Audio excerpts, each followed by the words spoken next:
What's up, CNA Geekers? It's your boy Glenn Malone coming to get another video. Listen, this is actually It's All the MCU or Not podcast, video podcast, where we actually talk about all the latest news and reviews when it comes to Marvel stuff. So I'm excited to actually have you guys here with me today. We got a lot of different things we're going to talk about. We got some Morbius we're going to talk about, Morbius review we're going to talk about. We're going to talk about MoonKnight, episode 1 and 2. We got to talk about some latest updated news when it comes to Marvel, if we have time, because MoonKnight is going to probably take a lot of time. So sit back, relax, grab your favorite Disney product, grab your favorite Marvel, grab you a cup of coffee, grab you some ice cream, grab you some tea, whatever it actually may be to get you excited about Marvel. You definitely want to stay tuned for that right now. Complete nerve or plural.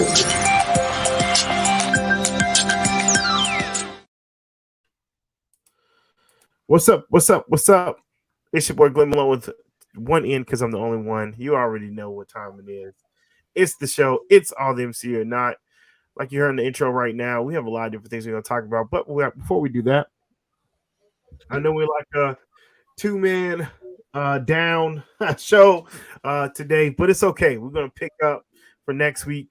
But let me not forget to introduce my guy, main man. He has a show every Monday night, the Pod Guys Podcast. Every Monday night, 10 Eastern, 9 Central. Just find his name. Right? Look for it right here, Tony Kaz. I just need to state this line real quick. Float like a butterfly, sting like a bee. My name's Kaz. It ends in a Z. Wait, hold on. He said, I know he said float like a butterfly, sting like a bee. He said, my name's Steven. It has a V. And it has a what? A V. Oh, that's like funny. Steven. Right. Steven. Yeah, Steven. That STEPH.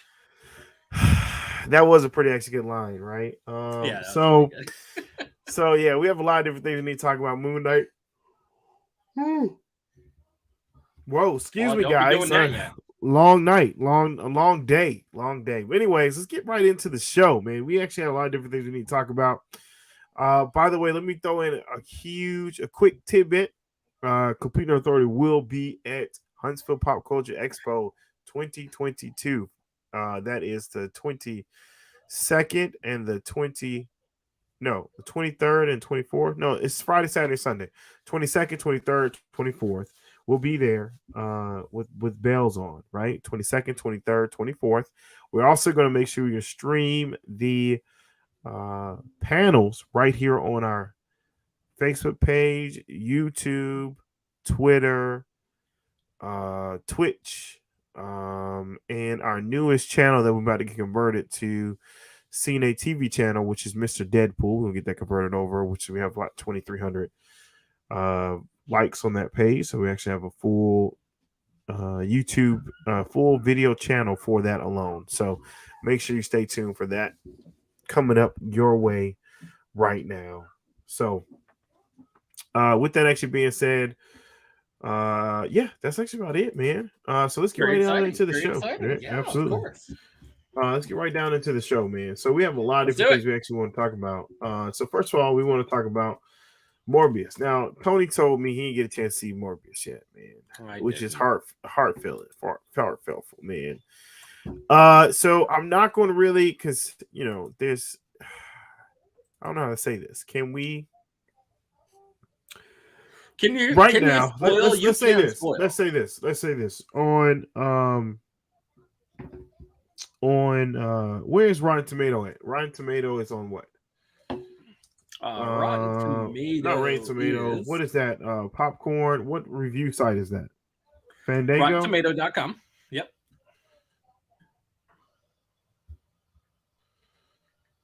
Rotten Tomato. All right, so RottenTomatoes.com, right, has Morbius at oh my god, are you serious right now? Oh yeah. So okay, so Rotten Tomato has. Let's talk about this, right? So Rotten Tomato, right? Let's break this down real quick. Rotten Tomato has Morbius. 17% tomato meter. Oh man, how you gonna just take the? How you just gonna? I'm I pulling it did up, it. bro. I stole your thunder. You just wanted to. You just wanted to. Ah, So right now it has a 17% tomato meter, right? But that's by the critics, right? So correct. this is another, to me, this is another Venom, right?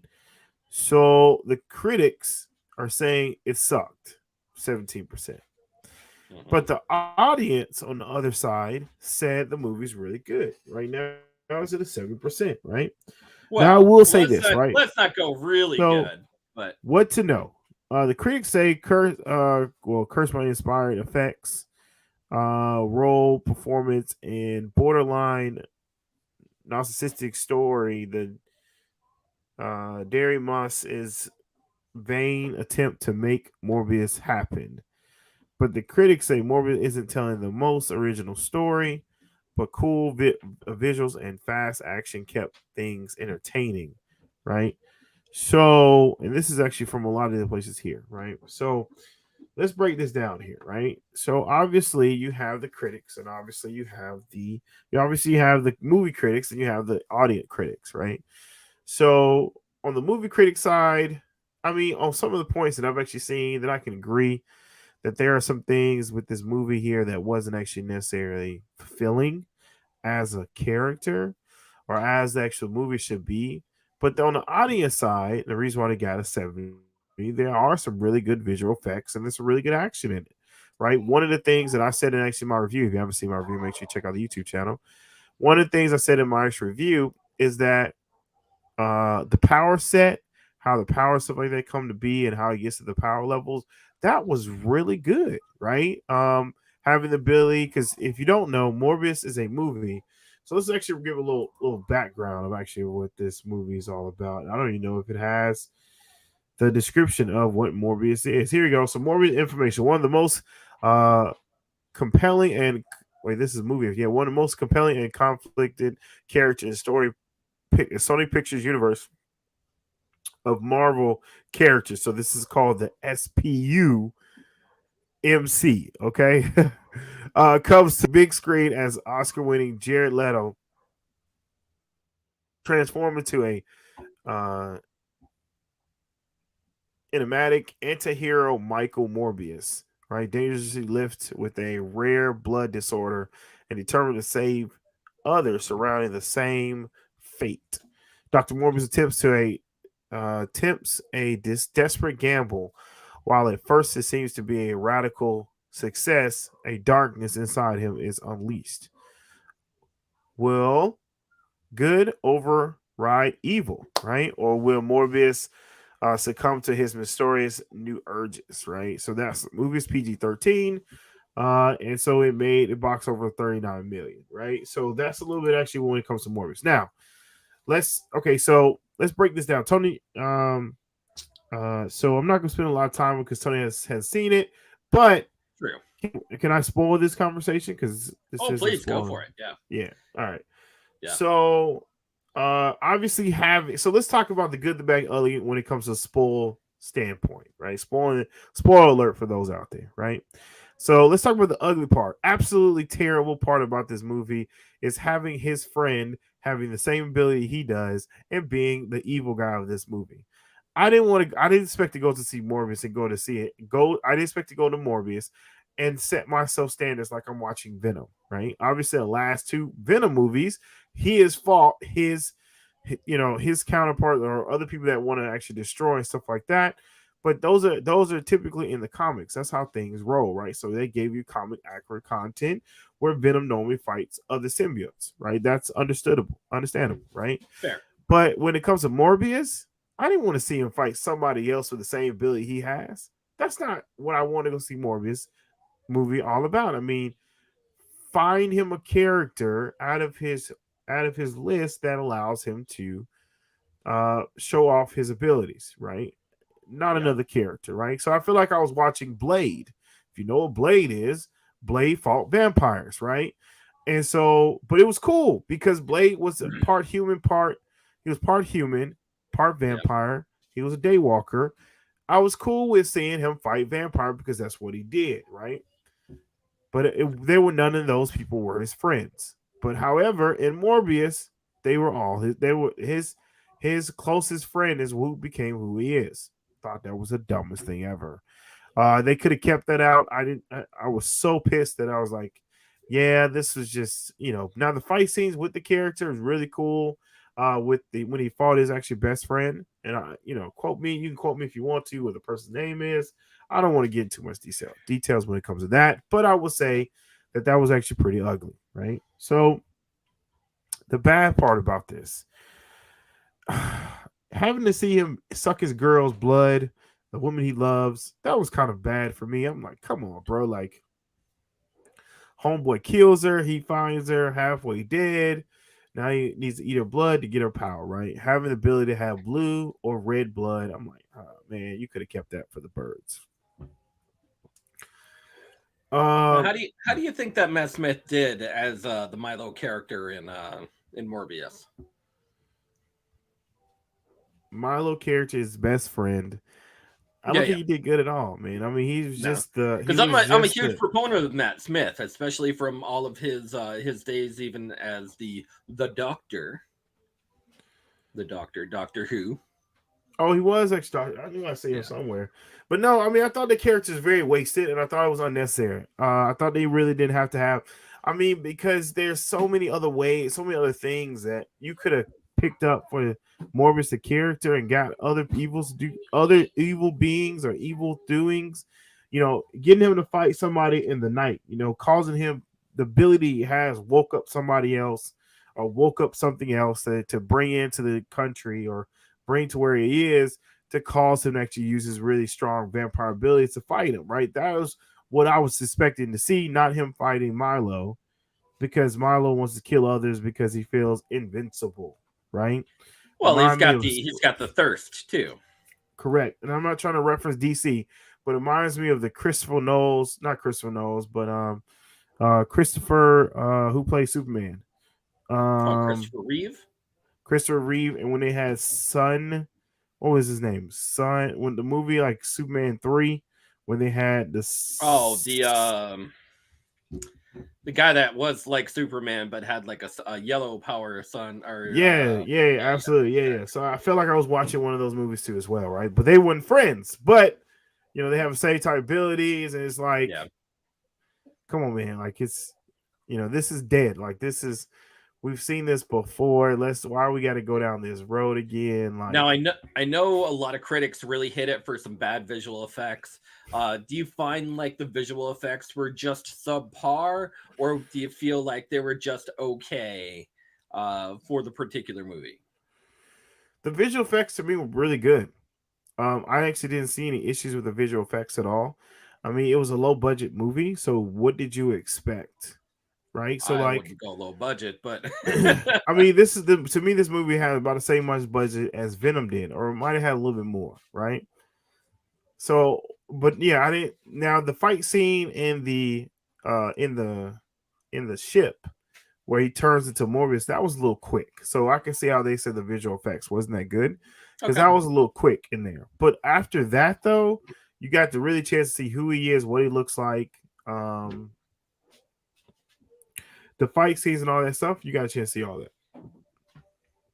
So now, I know this is the second incarnation of a Doctor Who character as well, to actually break into the Marvel realm. And the first one was actually the Purple Man in Jessica Jones, as the villain character in that series as well. Yeah, we definitely need to talk about that when it comes to are these characters that Marvel's brought over from Netflix, are they considered the MCU now? Like, are they canon? Like, they do classify it as MCU. So who classified it? MCU did. Yeah. They kind of took that back. I don't know. Well, I don't know. I don't know what they're going to do. The question is, where do they classify this at, right? Because they still haven't classified Agent of S.H.I.E.L.D. inside of that nor Peggy Carter, right? So how do you classify the Netflix series but don't classify the other ones, right? That's the kicker, right? That's a good question. So, yeah. So, like, do they really classify? Because I know they're trying to redo Daredevil.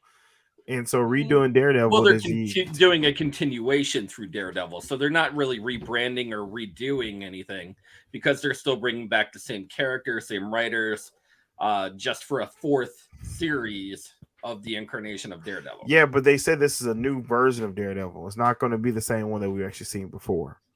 That's what they talk about. And that's okay because you don't want the same story. Like, we want a continuation of the story, which actually brings in the new Daredevil anyways. So is a continuation mean? I don't think it's a continuation. I think it's a revamp of the character, right? I don't necessarily know if it's going to be a continuation because we don't know if we're going to get. I mean, we might get Foggy back. We might get Karen in a different light. There's a lot of different ways that we can actually get these characters brought to light, and some of the stuff that happened before, they might talk about it, right? That's what I said. It might just be a whole revamp thing. You might not even talk about anything that happened between season 1 to 3, and there are actually some series that revamp themselves completely, like I don't know if you remember, it's on the tip of my tongue that there's like revamped itself. Billions is one that revamped themselves, right? They had a continuous season, but they revamped themselves from what they had before. And other shows, NCIS, other shows out there kind of revamped themselves from what they had before. They said, okay, we're just going to start off fresh with something new, right? So anyways, off subject, off topic. Let's finish out with Morbius. The good part was the special effects, right? That was actually probably the best thing. And the powers was the best thing about the movie. Anything else, it was actually kind of dead to me, right? Did you also feel like it was rushed at all? That was my my second question. Anthony, the best. Hey man, how's it going, buddy? Does it feel rushed? Did it feel rushed? No, movie feel rushed just because it was a shorter movie, right around 2 hours. No, I did not think the movie was rushed at all. Sorry, I've seen rushed movies before, and that wasn't rushed at all. So I don't think that was rushed at all. Nope. You thought it was a good continuation, good storyline. Everything was flawless all the way through. No, storyline was horrible. Remember, I said they had the bad guy. No, it just didn't seem rushed. Like the storyline was horrible. Like absolutely wasn't good at all. Like I didn't like the fact of his Milo, his best friend, being the bad guy, his brother. Like I didn't like that. The relationship between him and the other doctor was cool. Seeing him actually reference Venom was cool. Like I ain't had no problems with that.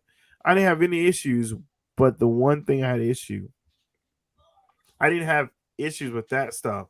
The one thing I had issue is his best friend being the bad guy. Not even the after credit scenes. That was boo boo. It's good. That was boo boo. Like that was a waste of time and effort. Don't stay. We don't even know how check. Hello. We don't even know how they correlate that to be able to do what they're doing. So like that seemed really odd and really awkward. I think that was like forced. You know how some people like to force things? That was a forced situation. Oh, of course. That was.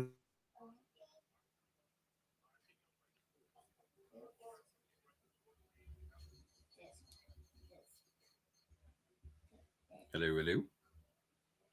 Oh boy. Down alone and allow things to be what it actually was. So yeah, I thought that was actually stupid. All right, it cut off for like 30 seconds for you, brother. Oh, it did? I thought it was really dumb. I thought it was really stupid. Can you hear me now? Yes. Yeah, I thought it was really dumb. I thought it was really stupid. They could have kept all that. That was a waste of time. Yeah. But overall, I did give it a 70. I mean, I did give it a 7 out of 10. So I gave it actually what the critics have given it. So we're kind of on the same boat when it comes to that. Like I gave them the very same score they gave us, right? Wasn't really anything different or really anything actually one difference from what I saw, right? So by the way, guys, let me know by the way, comment below this. I know I didn't go into depth of spoilers for the movie. I don't think it's worth it to really talk about that like that. So comment below, let us know what you thought. Did you enjoy Morbius? What was your critic rating? What did you like? What did you dislike? What you thought was the best? Let us know your extra thoughts on that, right? All right, so get into that bread and butter. Yeah, let's get to the bread and butter. Right, before we get to the bread and butter, I do actually want to talk about one thing. The Direct has something that actually put out that I thought I could not miss out on today because again we talk about Marvel stuff, right? Yeah, we do Marvel stuff, right? We Uh, do. We do. I we like the do. direct, by the way. It's a good site. Yeah. By the way, I do actually want to put this out. That there's something else that they put out there, right? That I thought is pretty interesting. That I couldn't leave without before we get to the other topic itself. Is that on the rect? It says that Morbius has suffered worst box office drop ever for a superhero movie, right? Oh So yeah. these are the last ones that have it. So it did worse than so it's done worse than Justice League and that's Batman v Superman and Batman Superman. Yeah. Phoenix. Oh yeah. Wow, that tells me a lot that is actually done. That's a pretty good graphic, right, of his actual face. But that says a lot. Like it's pretty high, right? Steel was actually number one, but that is pretty high. You have passed the Dark Phoenix, Suicide Squads, Hellboy 2, Jonah Hex, Hawk, even that's the one made by Sony. Wow, that is crazy. Like they gave you a shot and then all of a sudden it just dropped, right?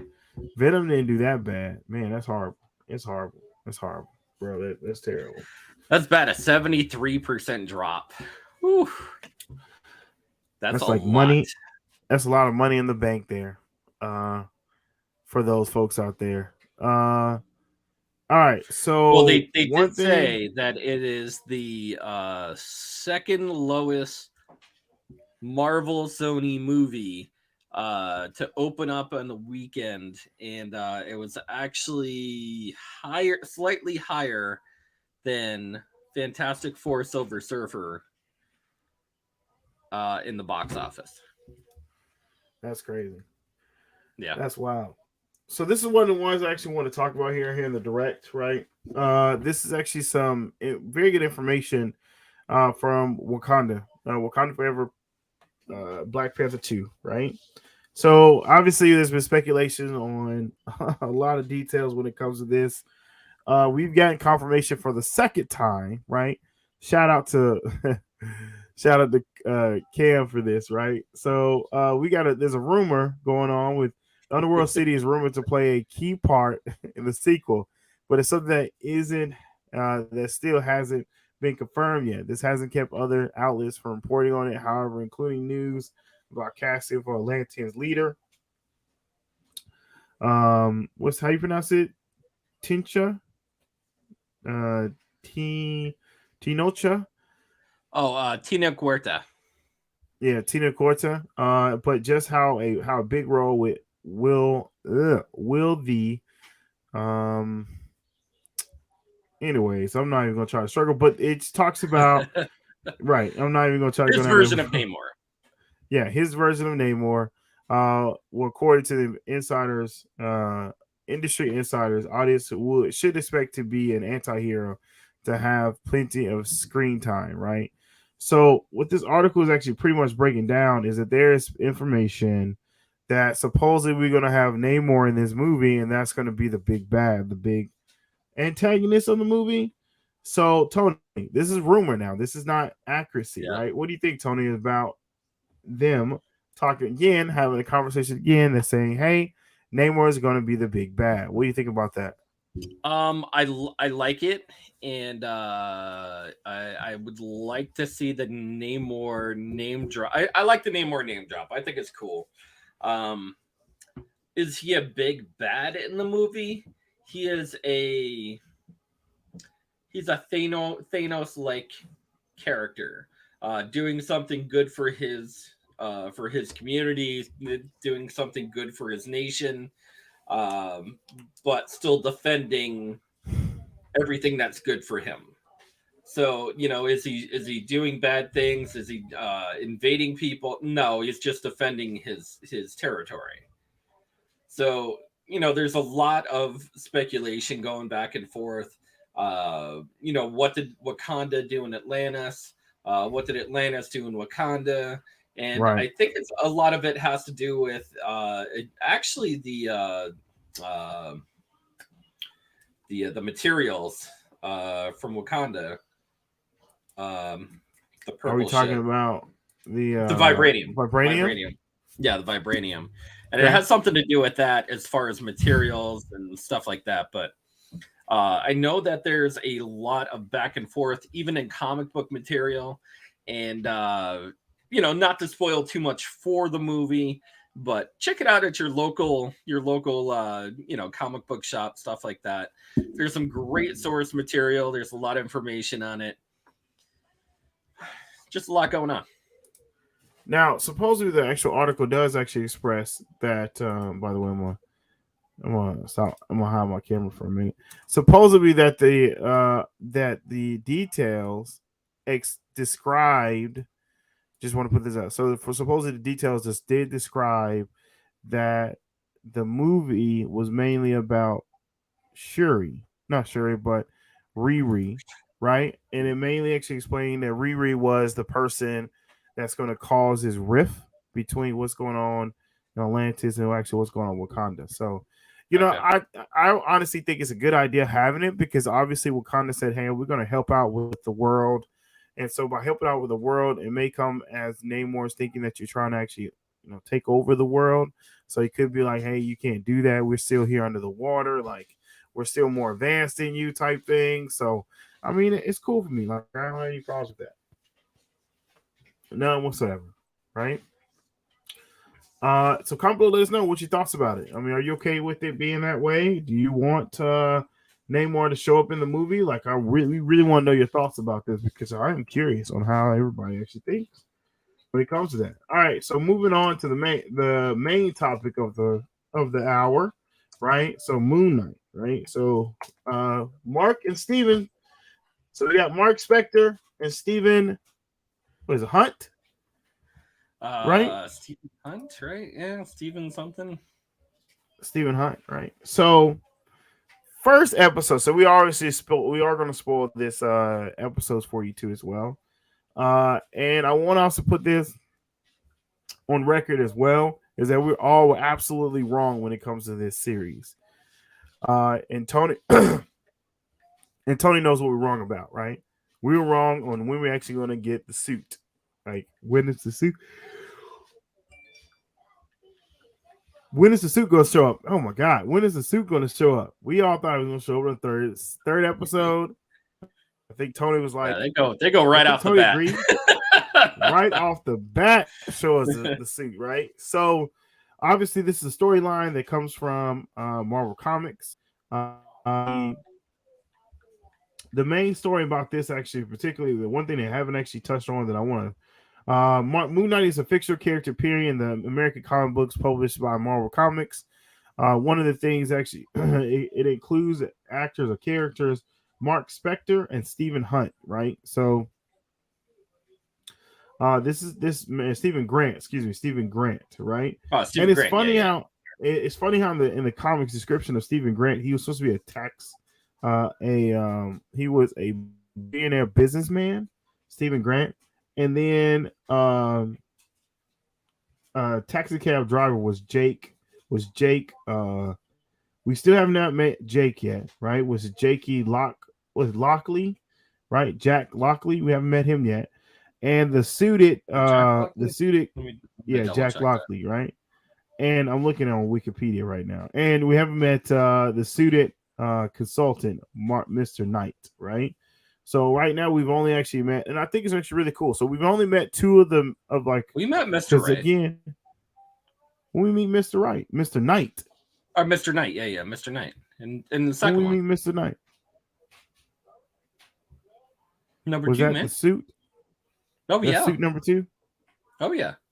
Okay, so the Mr. Knight suit includes Stephen Grant and Jack Lockley, right? Which is the taxi cab driver, I guess. Did you watch the second episode? I did. I didn't know they call him Mr. Okay. Knight though. He just said Layla was he said Layla just told me to suit up. So I suited up. Right? Yeah. And also too, by the way, I'm gonna talk about right now. How about that superhero landing? Right? Again, reference to Black Widow, right? You get it? How they always say all superheroes have a landing they do. Yep. I loved it. I love that part. That was cool. So yeah, superhero landing type thing, right? Yeah, So he did the Black Widow. yeah, he did. He did the superhero landing type thing. So yeah, so the first episode we got a chance to meet. In this actually episode, we got a chance to meet Stephen Grant, the guy that works in the gift shop of the museum. And I thought it was actually really interesting getting a chance to meet him and what he's going on. So we know there's something going on with him because obviously he wakes up in the morning and he's locked up. I'm like, whoa, he must be in his dreams or doing something crazy. So we already know what's going on. Obviously, we get a chance to experience other things he got going on in his life, who he is. I mean, it was really good introduction in the beginning. What did you think, Tony, about when they introduced you to Stephen Grant? Like, what was that for you?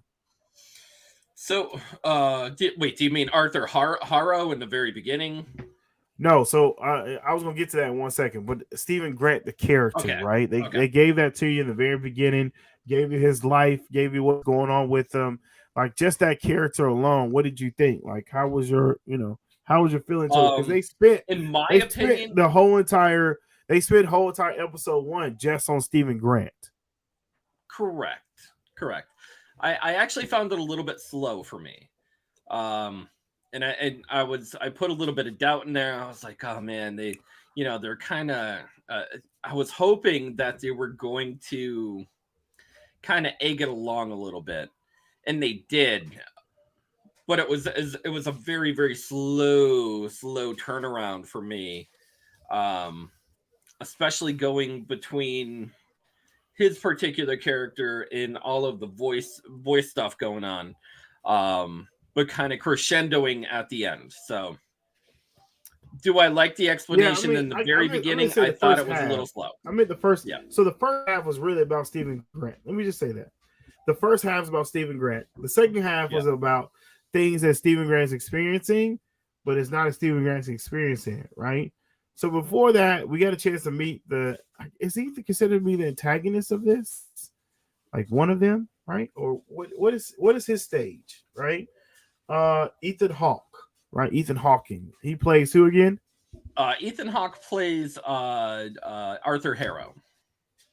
Arthur Harrow, which was an avatar as well, wearing the MoonKnight suit, right? Correct.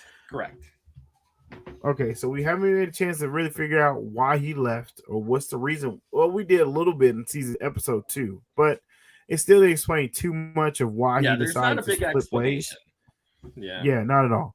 So obviously we had to see him put his foot in glass, which I thought was pretty creepy, right? And 2, we also saw get a chance to see him use his powers, right? Because obviously in the second half of episode 1, we find Stephen Hunt, right? We find Stephen Grant, actually inside of like islands or on a land or something like that. And he didn't know where he was, right? It was just like, okay, cool. So now we spinning us where you're not showing us one half of him, you're just giving us the whole half. And so getting a chance to see some of those like blackouts where things actually change around the fight moments, I thought it was okay. I wish they would have given us some of the fight, like showed us off the fight, right? So we kind of chance to see the fight, and if it was Mark Spector fighting or was it him in his suit fighting, right? I really want to know which one it was, right? To really get a chance to see that. What do you think about that, Tony? So when you got a chance to put him in different worlds, he going through flash outs, seeing him actually, bloody moments and seeing him fight other people, what were you thinking at that moment? I originally didn't like the blackout mentality for it. I feel like they could have done a better fade out job. But then it kind of grew on me a little bit, to be honest. So how many times you watch it, Tony? I've actually watched both of them 3 times. Just because I was trying to get a lot of information about it. I was trying to see what they were doing cinematically, what were they doing with the storyline. Did they have Easter eggs and certain things in there? And of course they do. I wanted to learn more about the Stephen Grant character in general. And I feel like he kind of got lost in the very beginning, and they didn't do a good enough backstory for each individual member, and not necessarily member, like each of his different personalities so far. So they have no introduction to Khonshu. They have no introduction really for Stephen Grant, except for that they're in his life and he blacks out and he appears in different places, and he Now he doesn't really does see know what Khonshu. happens. Yeah, he has no idea what happens, but he knows that it happens. It just Mhm. it's a very mental disconnect. So I like that portion of the storyline, but I feel like it could have been better explained in the very beginning, except for the part where what's his name, Arthur Harrow, he puts the glass in his shoes. So I was trying to think, and I'm like, why would they start out the movie with that? And it was a little TV weird show. for me. Or TV show. Yeah. And it kind of baffled my mind a little bit. And then I kind of explained, self-explained it to myself. I mean, he does things for pleasure, and not necessarily things for pleasure. He does pain and pleasure, and pleasure and pain. And not necessarily that he has, a certain connection to the Egyptian god that he's trying to help. But of course, he's just a vessel as much as Mark Spector / Stephen Grant is. So even going from vessel to vessel, what kind of powers does he have? How did he get to this point? I feel like if they opened up the movie with him being banished, maybe from the first thing in Khonshu trying to find another vessel, Right. it would have made a little more sense for me in the writing aspect in order to go into someone who's already mentally broken in order to get him to where he needs to be. So I mean, that portion could have probably worked out a little better for me. But instead of just throwing him in there, Sorry, Toby. My no, bad. that's right. Go ahead. Instead of just throwing him in there and throwing him in the storyline, like they did, I feel like there was a big disconnect in the very beginning. And I get that they're probably gonna have an episode where they go back and they're like, "Oh, well, this is why Khonshu did this, and this is why, this guy or Arthur Harrow is doing this in order to get to here." But I don't think that it was written particularly well to get to that point. So I mean, that's my opinion. No, you're good. Now you have to remember though, Tony, is that their objection is not really do this like an origin story. You're gonna tell a movie and you're gonna get flashbacks. So I think they're gonna give us have flashbacks. A brand new character. I mean, it's a brand new character but nobody knows about. Yeah, they still don't even do flash. They still not gonna do origin story. They're gonna do flashbacks. So hopefully we get a flashback of him connecting with Kaiju or the character. What's Ethan Hawke's name again? Arthur Harrow. Yep.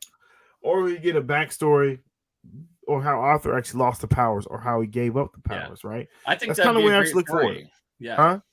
I think that'd be a great story. Yeah. So I'm okay with actually waiting to see a little bit because I really want to know what's going on in modern day, not necessarily what happened in the past or the future, to actually be able to kind of reestablish the character. I think they actually have the character established enough to where we can keep up with the story, right?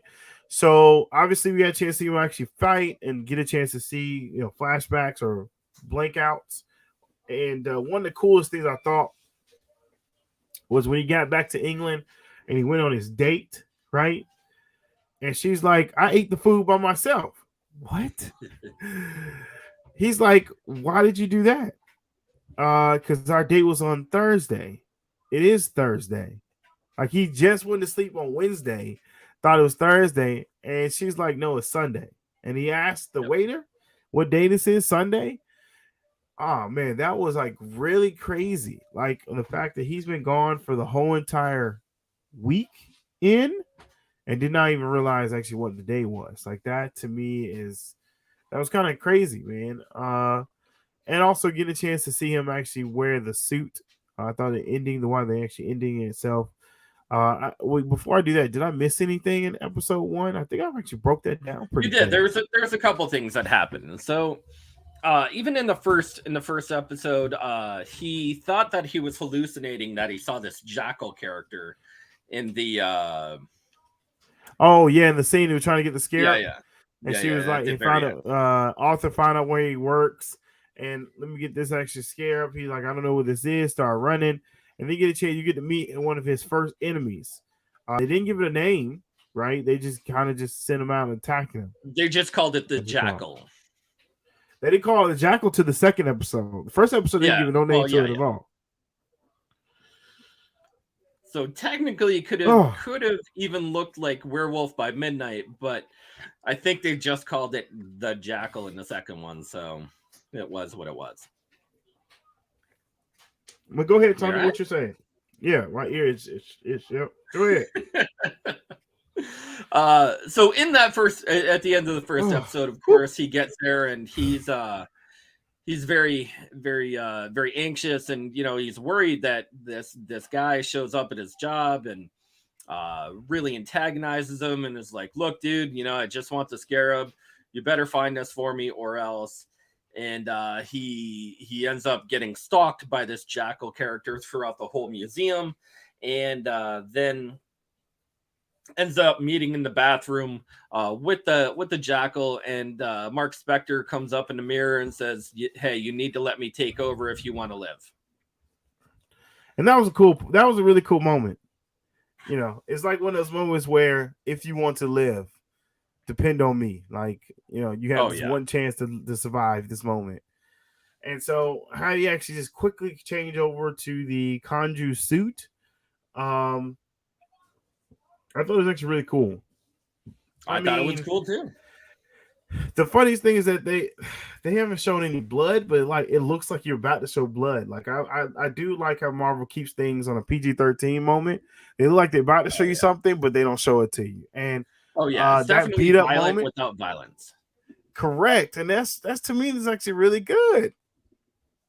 Overall, Tony, what you thought about the whole entire episode 1?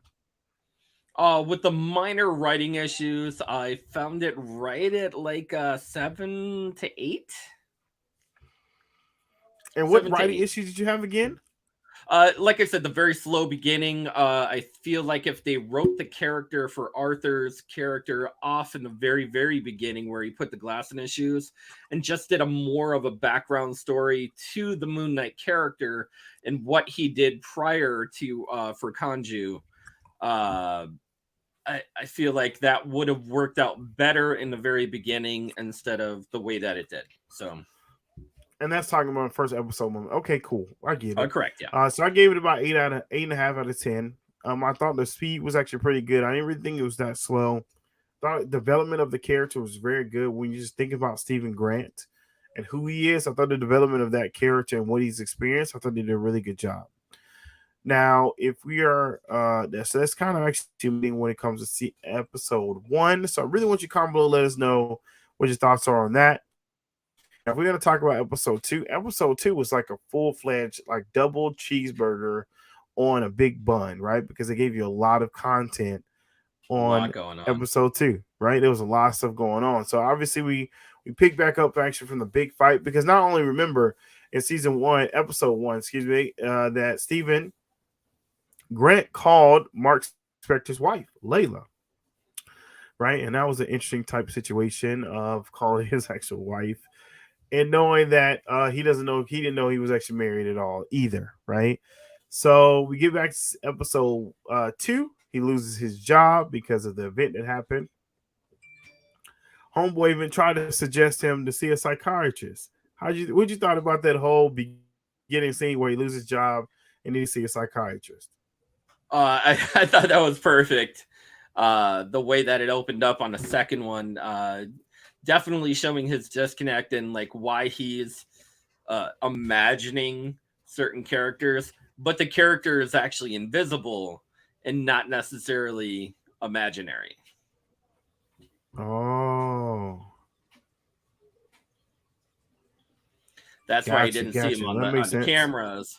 Yeah, he couldn't see them on the cameras, but he was there moving things, and then when she hit him or hit the jackal with like a bottle of water or something, you saw the water run down his face, even though he was invisible, but still seeing like the water run down, which was really cool. All right. So then, so we get a chance to see him on that one. And what you think about when he actually finally got a chance to meet Mark Spector face to face and had that conversation with him about what's going on, right? That he said that the kaiju is coming. What's the guy's name? I forget what the guy's name. The god, well, I know for Khonshu. Khonshu is the deity of the moon. And correct. He said to have 4 aspects: the Pathfinder, the Embracer, the Defender, and the Watcher of Overnight Travelers. So that particular aspect was, the four versions of Khonshu for the Moon Knight. Now, right. I'm trying to think of what the man that the Egyptian god. I'm gonna look it up right now because I forget the name of.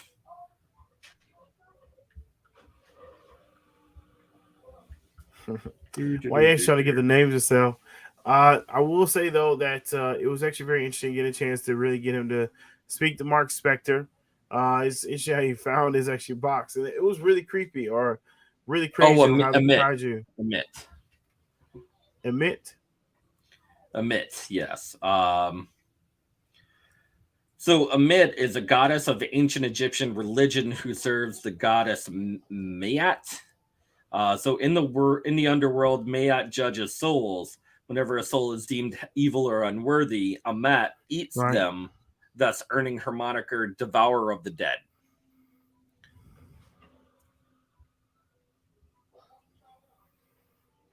So Amit is the one that gave him a little piece of for Arthur, in the cane itself. So. Yeah. Mm-hmm. So with getting the chance to see Amit and seeing him actually stand in the hallway when Stephen Grant was looking at him, I thought it was actually really cool. I thought it was virtual effects is actually really good for the actual episode itself, right? Now moving a little further, we got a chance to see Layla. We got a chance to see some more description of it. It looked like Steven's falling in love with Mark Spector's wife, right? Because of things that she liked, things they talk about. What do you think about that moment, Tony? I think they have a lot of commonality. That was great. The French poetry was a good touch. Mm-hmm. Egyptian writing, was another good touch. Definitely, they have more in common with each other than Mark Spector actually had in common with his wife. So I'm trying to figure out what did his wife and Mark Spector have get along with. Like that's an interesting thing, right? Yeah, so we got a chance to see Arthur and Stephen Grant communicate, and we found a little more background about Arthur, that he used to be a kaiju, the weird love, the actual vengeance.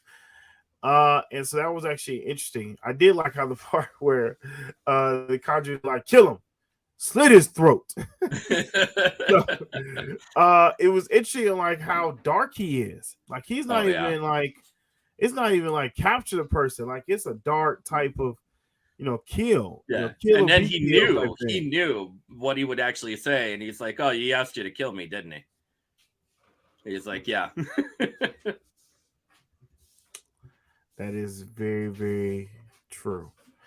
So we got a chance to see that. Then, we got to see a little more fight. Layla can fight. How'd you think about her? She hold her ground, don't she? Yeah, I thought she did well. She did really well in the second episode. I think there's a little and not even stupidity in the plot point, but it was stupidity because she had taken the scarab from Steven. So when she took the scarab, now of course that just would have ended her plot point in general. All she had to do was walk away. But no, she had followed him to where he was somehow followed him to where he is. Because I'm going to throw that air quote up there as in followed. Because how did she know exactly where he was? She said she tracked his phone. Oh, but how you know after he left? Like that was okay, afterwards. Yeah, that's a little bit of hole there. Okay, I can see that. Because I knew she got rushed out the window, and then she was hanging out on the roof. As soon as the two cops came to get him for the bathroom incident, right? So they had left, but she was still up on the roof, kind of hiding.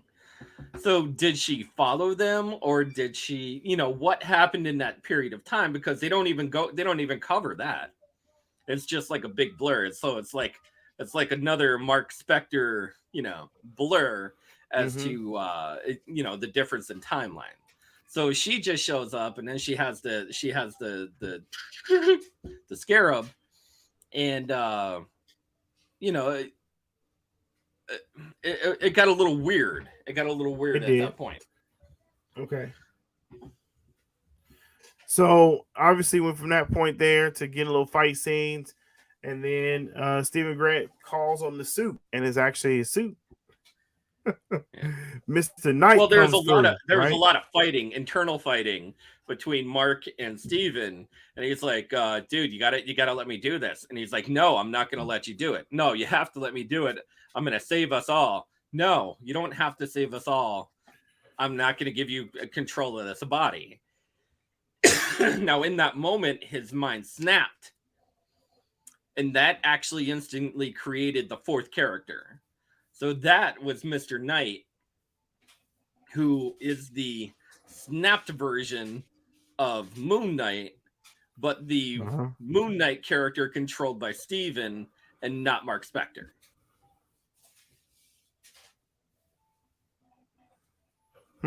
I get you. Because he had no idea what to do. He had the suit on. And he said, Layla told me to put on the suit, and here's the suit. And then boom, 3-piece suit. And he's looking good. He's looking snazzy. And Mark Spector still said, what are you doing? What is this? This is not the suit we're talking about. We're talking about the ancient suit that protects you. It was like, well, she told me to put a suit on. And I look pretty. And Steven is he's not necessarily conceited, but he likes to look good. Oh, he said, I look good in this. Right? So let me ask you, right? Does Moon Knight uses his stars to fight, or does he use his the sticks he does have the moon. He does have moon scabbards on his chest, so he'll pull them out, and you could actually pull out multiple moon scabbards off his chest. But I think he only pulls 2 out to fight against the first Jackal. So, I mean, I don't know how many he actually has. I think he had multiple ones in the comic book where he could throw them like batarang. Oh, sorry, not batarangs, like moonarangs. And just kind of hurl them at people. Absolutely. So obviously we get a chance to see him fight Stephen Grant fight scenes, get thrown around like a rag doll. He gets one little hit in. So I guess he's gonna have to learn how to get some training in. Obviously, Mark Spector gets control of it, and he used the actual suit. And this scene of when he's running around on the roof and doing his thing, I thought it was really good, man. I think they did a really good job. I thought it was well played. It was great choreography. And top-notch job in the second episode. Great job. It did, and I was actually very happy and pleased with that. And so obviously we end to where Mark Spector doesn't have the scarab, and he is talking to Kaiju, and Kaiju saying, "I'm here to protect you and be with you the whole time." Khonshu protect you and be with you all the time. And we end the actual episode with him in a brand new area. I guess ancient Egypt area. They're right outside the Great Pyramids in Egypt, right outside Cairo. So now we get a chance to see this. So Tony, man, what did you think about? What was your overall thoughts of the second episode? Overall, I thought it was a great episode. I thought that it led in well. Was written way better for the second episode than it was the first. And I liked the introduction of the Mr. Knight character. not necessarily even better than the Moon Knight character, because you don't really see the Moon Knight character a lot either. Like, you only get to see him a little bit at the very end in episode 1, but you don't really know a lot about him. So he just beats up the Jackal and that's it.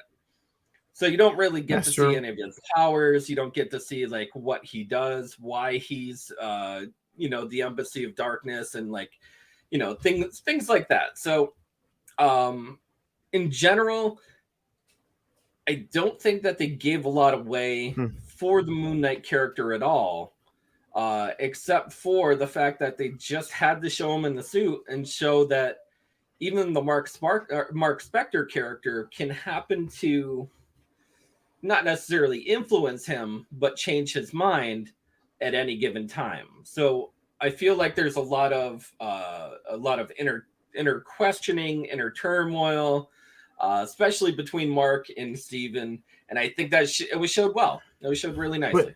And I think that's actually something good to have, because it builds more story, right? It gives you actually more things to look forward to, more things actually to look forward to. And I agree with you 100%. I think they did a really good job. This is actually probably my second best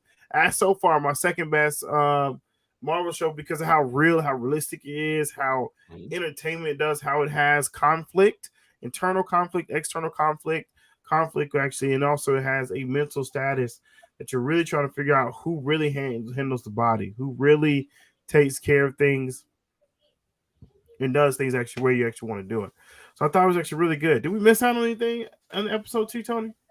No, that was pretty much it. Yeah, it was a fun one. So what do you rate the episode? I went with an 8.5. 8.5, almost a 9 for the second one.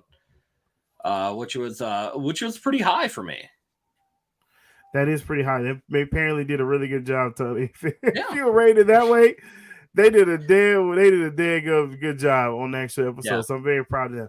So my thing is that I thought it was actually really good. I rewatched it for the second time. Now there are some parts of this whole thing. Maybe I'm just really tired, or they are actually just not giving enough, like keeping me actually entertained from the beginning to end, because there's sometimes I doze off just a little bit. So I don't know necessarily if that's actually the episodes or that's just in my conscious. I don't know. But overall, I'm with Tony. I give it 8.5. I thought the actual whole scene of the characters was really good. They give us the superhero character. And I like how they give us a tad bit on these superhero characters. They don't just engulf a whole episode with superhero costumes, right? They give it to you a little bit. They put the carrot in front of you and say, hey, come get this, and actually do it, right? So overall, man, we're actually sitting in 2 episodes. The third one comes out this Wednesday. I think it's doing good. So it's doing very well so far. I hope it's not going to be like What If. I'm just kidding. Just putting it out there. But yeah, I think there's only 6 episodes in this one. Yes, so we have 4 more left. Yep, we have 4 more left and stuff like that in the process. So hopefully, actually, we get a lot more to see. So Tony, is there anything you actually want to talk about, man? That's it. I didn't want to actually hold it. We almost that's really man. Right? We're at an hour, so I mean, exactly. See, I was actually trying to keep everything, and I told people in the comments we're gonna try to get some articles, but next week we should be able to get into a little bit more, because we're going to talk about Moon Knight. Then we're going to get to probably some of the past news that we actually missed out on when it comes to the MCU. Like the runtime of Doctor Strange is being cut down based on the last conversation we had about it. Also, too, we're going to talk about Scarlet Witch, details about Thor: Love and Thunder. Why we haven't got a trailer? What's up with the leaked details about that? We're going to talk about that, and we should have a special guest. Weird stuff going on with actually pushing it back. Oh, well, we definitely actually need to talk about that next week. Yeah. We're going to have a special guest from a person that's going to host our trivia for us at the Huntsville Pop Culture Expo. So I really want you guys to stay tuned for that. So, yeah, we got a lot of things we're going to talk about, a lot of things we're going to do. Tony, you want to tell people how they can find you again? You can look for me, Tony Kaz, right here. Look for me on Facebook, Facebook Live every Monday, the Pod Guys Podcast, every Monday, 10 p.m. Eastern Standard Time. 9 Central. Make sure you come by, check us out. We do this show every Monday, every Sunday night, 9-ish. Actually 9 p.m. because I need to get you on time, because the other guys had their show 8:30. So I'll try to give you guys a little bit of break in between actually episodes. So make sure you come by, check us out. Yeah, pack it in there. Cram it down our throat. Yeah, 9 p.m.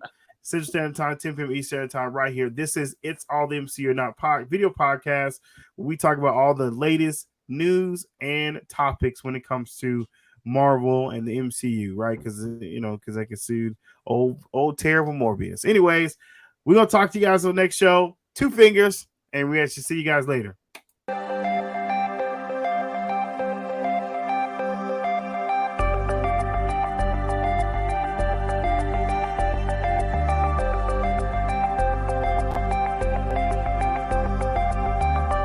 Complete nerve authority.